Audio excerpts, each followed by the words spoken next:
যদি আপনি কখনো এমন দৃশ্য দেখেন যেখানে কিছু লোক বড় বড় পাত্রে করে পেট্রোল ঢালছে মাটির ওপর, তাহলে প্রথমেই মাথায় প্রশ্ন আসবে, এটা কি পাগলামি না অন্য কিছু? কারণ আজকের দুনিয়ায় যেখানে 1 লিটার পেট্রোলের দাম অনেক, সেখানে কেউ যদি নিজের হাতে সেটা মাটিতে ঢেলে দেয় তাহলে তা দেখে চমকে ওঠাই স্বাভাবিক।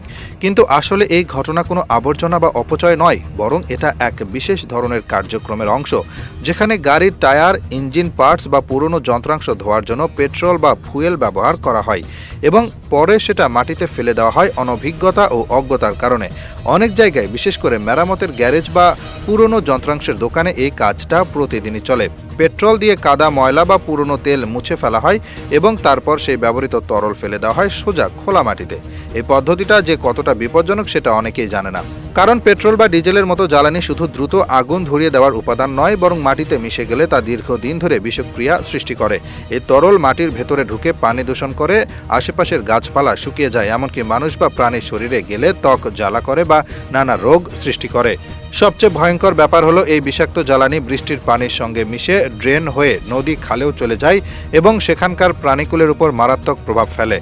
অনেকেই ভাবে একটু একটু করে ফেললে কিছু হবে না, কিন্তু গবেষণায় দেখা গেছে মাত্র 1 লিটার ব্যবহৃত পেট্রোল বা ইঞ্জিন অয়েল 10 লক্ষ লিটার পানিকে দূষিত করতে পারে। আপনি যদি ভাবেন সেটা নদীতে গিয়ে হালকা হয়ে যাবে, তাহলে ভুল করবেন।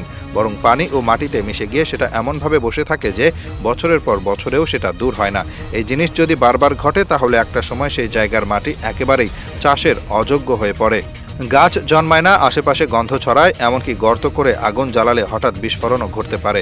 অনেক উন্নত দেশে এমন আচরণ শাস্তিযোগ্য অপরাধ হিসেবে বিবেচিত হয় এবং সেখানকার নিয়ম অনুযায়ী ব্যবহৃত তেল বা জ্বালানি নির্দিষ্ট কন্টেইনারে রেখে রিসাইক্লিং সেন্টারে পাঠাতে হয়।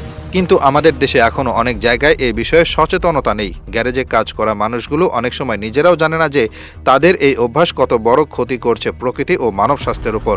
তাদের কাছে এটা শুধু এক ধরনের পরিষ্কার করার উপায়, কিন্তু তারা জানে না এই পরিষ্কার করতে গিয়ে তারা চারপাশকে কতটা নোংরা করে তুলছে।